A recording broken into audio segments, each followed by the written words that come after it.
हर घर में null, null में जल अशी घोषणाबाजी करून नरेंद्र मोदींनी जलजीवन नावाची योजना या देशामध्ये आणली। आणि विशेष करून मी महाराष्ट्राचं सांगेन की ही योजना महाराष्ट्रामध्ये भ्रष्टाचाराचं केंद्र झालेली योजना आहे।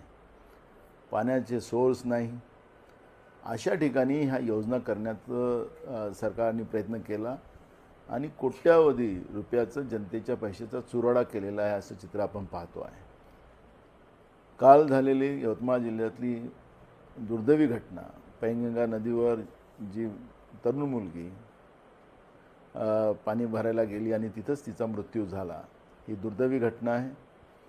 आणि ह्या घटनेला सरकारच जबाबदार आहे, भाजपचं सरकारच जबाबदार आहे हे म्हटलं तर वावगं ठरणार नाही।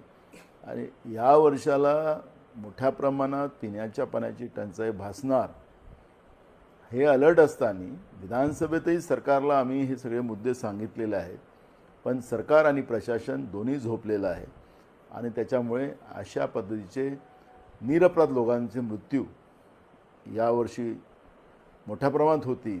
आणि म्हणून ह्या घटनेपासून सरकारने सतर्क व्हावं, पिण्याच्या पाण्याच्या योजनेच्या बद्दलचं गांभीर्य लक्षात घ्यावं आणि स्वच्छ आणि लोकांना सोयीनं पाणी मिळावं अशा पद्धतीच्या उपाययोजना सरकारने कराव्या।